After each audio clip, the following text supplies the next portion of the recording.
It's another beautiful day, Afro Tug Nation. It's your boy, T3. So many things to talk about, so many things to do. But I only have one thing to talk about today, and we're going to get on to that right now. But you know how we do. Pull up, boom, man.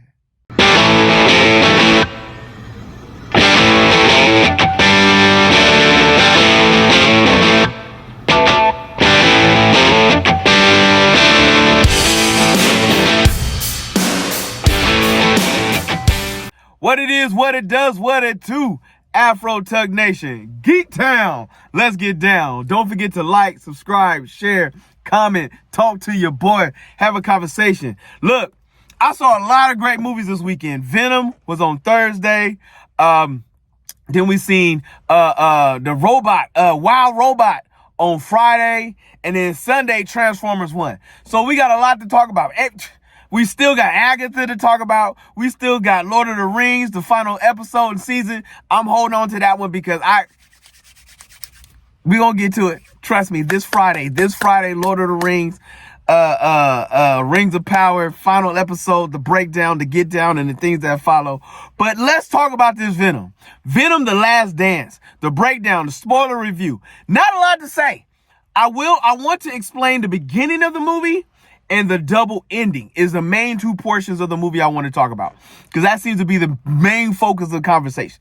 So for those that don't read comics and that don't know anything about the comic review, so Venom the Last Dance is Knull, the creator of all symbiotes. Understand, this goes all the way back to the Eternals.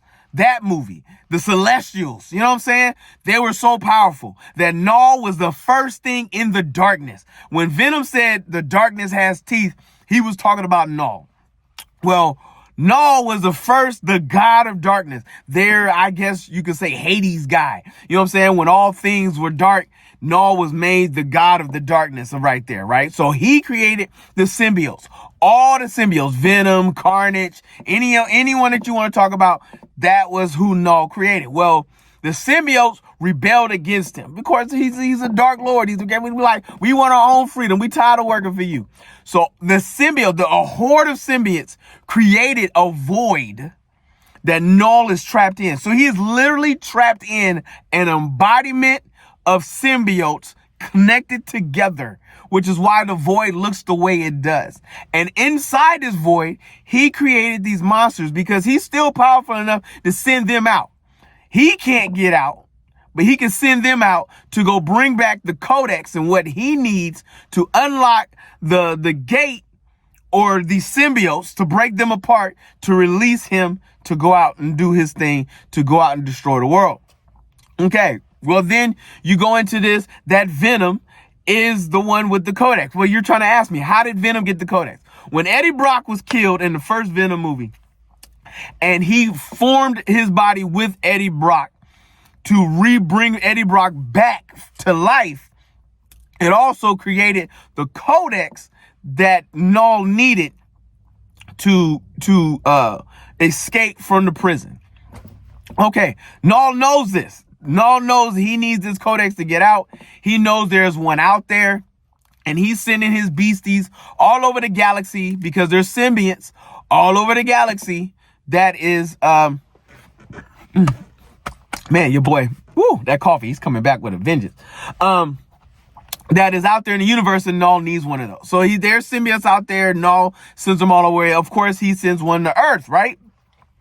Well, at this point, you know what I'm saying, we're 2 movies into the Venom universe. So by the time this symbiote gets to Earth, okay, Venom is in the midst of nonsense because he's just dealt with the multiverse of madness, but he wasn't really in the multiverse of madness, but he was there, and so forth and so on. But we're starting from that point, right? And so from that point on, we're meeting characters from the multiverse, but have different lives. So like the Lizard Man, he has a family and he's a hippie guy.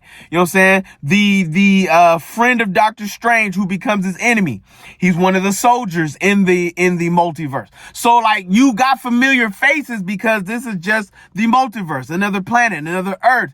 This is where this person ended up at that particular time. Well, on this earth is a multiple of symbiotes, right?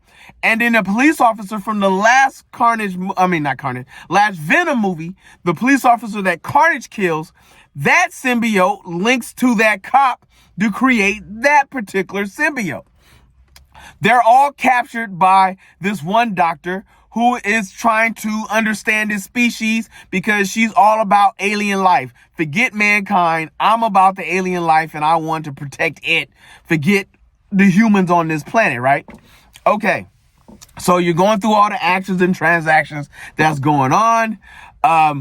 You fighting of the big monster, the meeting of the different characters, the comedy, the craziness that goes on with that, to the point to where Venom sacrifices himself to save Eddie Brock, thinking that if I die, because they know if not both, one of the symbiotes or the symbiote and the host die, the codex is destroyed and Knull can never make his way back to the universe.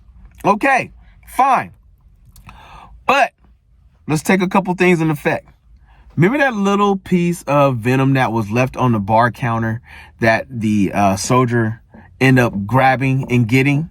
Remember, they don't need a lot to appropriate or reproduce or to grow back. They just need that little bit. So that should have been your first clue that Venom was coming back.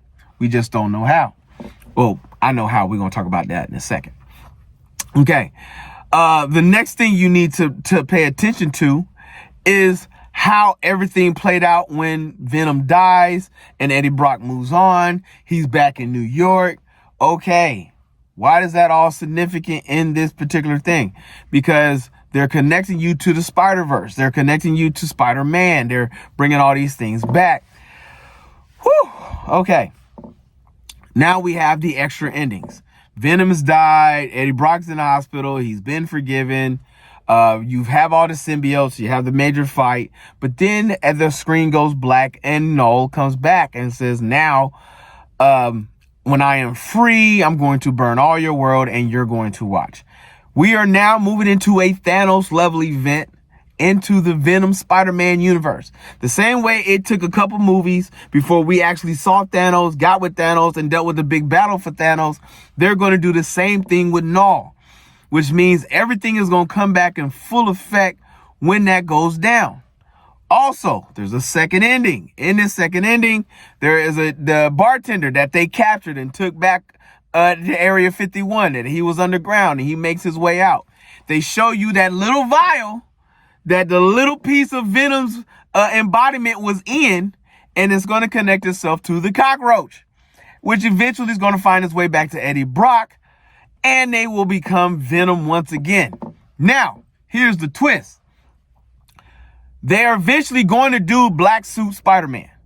So the question is the Roach going to make it to Spidey before making it to Brock? Or are they going to eventually cross those two over and it's going to be a whole crazy mess? Because even though this is the last ride for Venom, Sony still owns Spider-Man, Kraven the Hunter, Morbius, Madam Web, like all these things. You see all the names I'm dropping?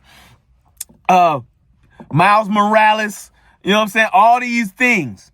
And they've been talking about doing a live action Miles Morales for a minute. And so all these things are starting to come into effect in the play. So we have A, Knull, Thanos level event. B, Venom is coming back. Most likely Sony is going to do everything they can to re-sign Eddie Brock, even though the rumor is Eddie Brock is going to show up in the Multiverse of Madness, The Secret Wars, the movie after Avengers Doomsday. And then last but not least, Black Suit Spider-Man is on the way. We don't know exactly how it's going to go down, but all these things are going to be connected and leading up to all the movies coming together, Avengers style, team up, the Spideyverse going down. I cannot wait. There's just so many things to talk about in this piece. I didn't want to go really into the Venom movie only because there's not a lot to talk about. I told you there's not a plot. There's just a sequence of events that goes down. Your main section is how the movie opens and how the movie ends. Those are the only two things that you need to know and pay attention to if you are a fan of the Spider-Verse and a fan of what is to come next. Yes, sir, indeedy. Is how I get ready. I don't even know if that's a word. You feel me? All right, folks. Reading Rainbow. I told you I messed up on it last week. I didn't like it. We're going to finally get back into it. Book 1, Blade. Where did it come from? How did it start? Check out my TikTok.